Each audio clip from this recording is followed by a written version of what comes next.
El Olympique de Lyon acaba de descender a la segunda división francesa por presuntamente tener una deuda superior a los 500 millones de euros. O al menos eso es lo que afirman algunos medios nacionales como el Marca o la propia RTVE. Pero si realmente el Lyon ha descendido teniendo una deuda de 500 millones de euros, ¿cómo es que clubes, por ejemplo, como el Barcelona, con una deuda más de 3 veces superior a la de Lyon, no descienden, sino que además siguen fichando jugadores? En el vídeo de hoy os explico las razones reales por las que el Lyon ha descendido a la segunda división francesa provisionalmente y las razones también por las que, por ejemplo, el Barcelona o el Real Madrid, que también tienen una deuda superior a la de Lyon, no descienden de la Liga Española. Y para entender los motivos reales nos vamos a centrar en 4 puntos. El primero de ellos no está relacionado directamente ni con el Lyon, ni con el Barcelona, ni con el Real Madrid, sino que es más bien el desmentimiento de un mito genérico. Y es que la deuda, señores, no es mala de por sí. Aunque lógicamente haya motivos para creer en ello, ya que pues, la mayoría de las quiebras en todo el mundo suelen darse por tener una deuda excesiva, tener una deuda controlada que no sea excesiva no tiene que ser necesariamente mala. Lo podemos ver en los casos del día a día, incluso en personas físicas, en personas normales. Si una persona quiere comprarse una casa,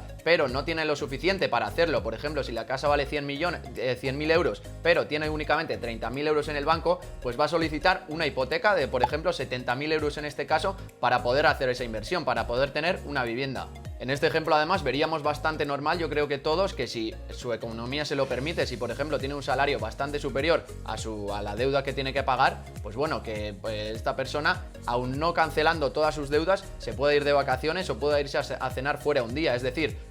puede vivir tranquilamente teniendo esta deuda. El mismo caso ocurre con las empresas tradicionales, digamos, si por ejemplo una empresa industrial, por ejemplo una fábrica quiere comprar una máquina que vale 1.000.000 de euros, pero bueno, no tiene actualmente esos 1.000.000 de euros en el banco, por ejemplo, si tiene 200.000 euros en el banco y quiere comprarse una máquina de 1.000.000 de euros, que va a ser un activo que va a rentabilizar a futuro, pues bueno, optar por solicitar una deuda, un préstamo de 800.000 euros no es un error ni mucho menos. Y con estos dos ejemplos ya veréis un poco por dónde estoy yendo. En el caso de un equipo de fútbol, por ejemplo, si un equipo de fútbol quiere invertir, por ejemplo, en renovar su estadio, en hacer un estadio nuevo o incluso en fichar a jugadores nuevos, en invertir, pues bueno, no es una mala decisión ni mucho menos contar con deuda para ello. Si tiene 30 millones de euros en el banco, por ejemplo, y quiere financiar un estadio de 100 millones de euros, pues bueno, solicitar una deuda de 70 millones no es una mala decisión. Y además, y utilizando el ejemplo del Barça, aun teniendo una deuda súper alta, superior a los 1.500 millones de euros, pues por ejemplo, se puede seguir permitiendo pagar esa deuda y aún así invertir en nuevos jugadores, como lo haría una persona normal que puede pagarse su hipoteca y aún así irse de vacaciones. Pues bueno, en el caso del Barcelona es exactamente igual. Y el objetivo de este primer punto es quitarnos la idea o el mito de la cabeza de que la deuda es necesariamente mala. Ojo, la deuda excesiva, una deuda a la que a esa empresa o ese club en este caso no pueda hacer frente, sí que es mala, lógicamente, y te va a llevar a la quiebra. Pero una deuda controlada no es mala. Y con ello hilamos el segundo punto, y es que la deuda no es un número que soltemos al aire y que nos dé una imagen real de la situación financiera de una empresa, sino que la deuda es relativa. Yendo a datos oficiales de las cuentas anuales de ambos equipos, por ejemplo, el Lyon tenía una deuda aproximadamente de 500 millones de euros al cierre de la temporada pasada, mientras que el Barcelona tenía una deuda de 1.800 millones de euros. Si únicamente viendo este dato asumimos que el Barcelona está en una situación financiera peor que la del Lyon, estaríamos cometiendo un grave error, ya que, bueno, si siguiéramos esta regla de 3, pues bueno, ya veis que estos eran hace 2-3 años las empresas más endeudadas de todo el mundo. Y todas estas empresas, pues bueno, son punteras en su sector y actualmente además, a excepción de la compañía eléctrica de Francia, todas ellas siguen en una muy buena situación financiera. Por lo que bueno, esta regla de 3 no nos vale para nada. La deuda puede ser relativa en cuanto a muchos aspectos. Por ejemplo, podríamos comparar la deuda que tiene uno y otro club con sus ingresos operativos, o también la podríamos comparar con los activos totales, es decir, los bienes que tiene cada club a su disposición. A algunos os podrá sorprender que aún así el Lyon tiene mejores indicadores en este caso que el FC Barcelona, es decir, el Lyon tiene menos deuda en relación a sus ingresos y a sus activos que el FC Barcelona, pero es que para mí el indicador clave en este caso es comparar la deuda que tiene con los beneficios que genera cada año uno y otro club. Y es que pese a que el Lyon sea uno de los equipos más endeudados de toda Francia y probablemente también de toda Europa, lo que más le influye negativamente en sus finanzas no es tanto tener esta deuda, sino no poder devolverla.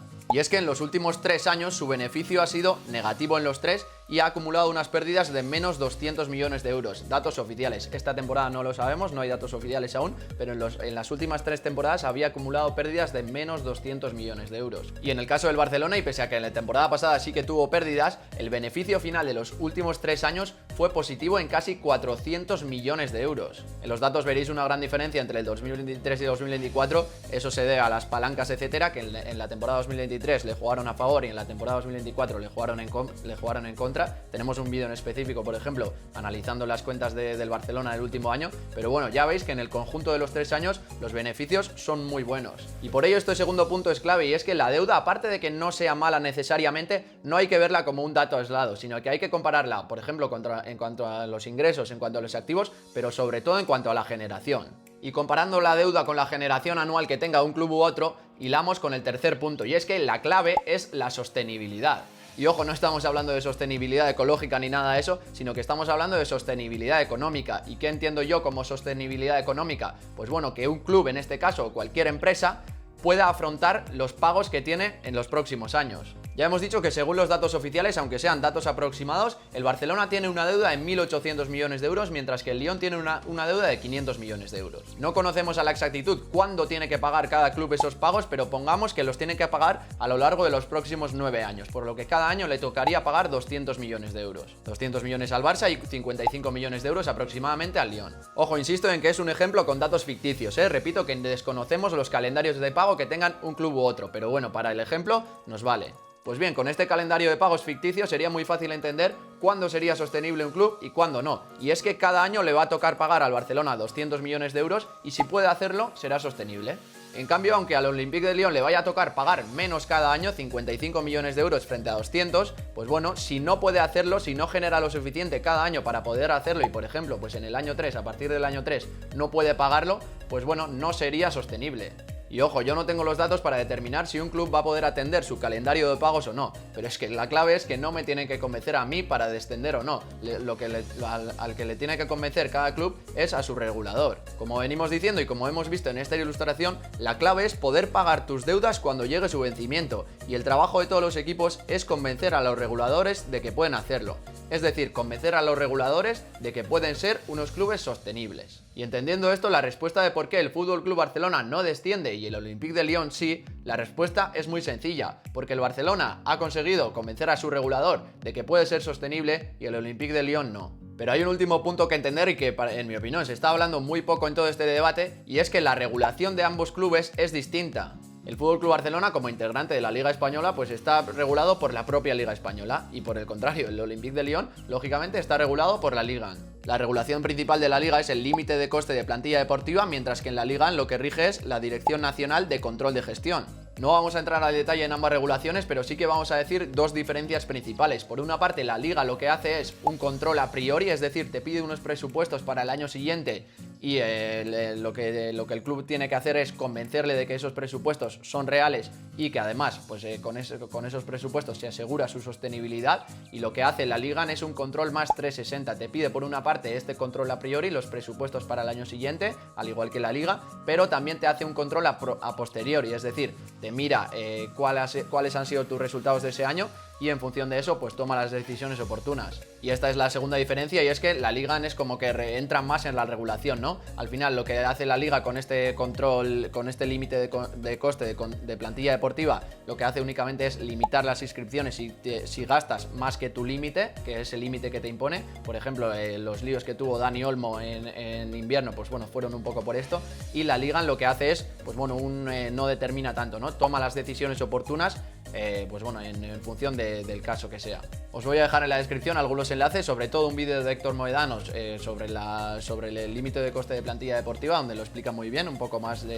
bastante más detallado que yo. Y bueno, pues también os dejo algún enlace sobre la regulación francesa. Pero básicamente a donde quiero llegar es que estos clubes literalmente juegan con normas distintas, es decir, el regulador es distinto, por lo que no se puede juzgar de la misma manera el no descenso del FC Barcelona con el sí descenso, el provisional sí descenso del Olympique de Lyon. Es decir, por hacer un símil muy simple, el Barcelona puede circular a 120 km por hora por la carretera, mientras que al Lyon le dejan circular únicamente a 100 km por hora, por lo que literalmente están jugando con normas distintas y casi que no sería comparable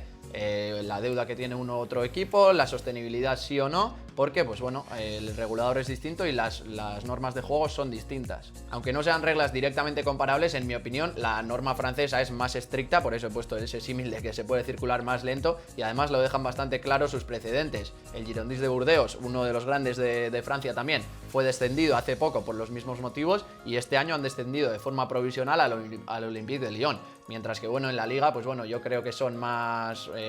flexibles con las normativas y el único precedente que yo conozco al menos recientemente en la liga fue el descenso del Elche allá por el 2014-2015,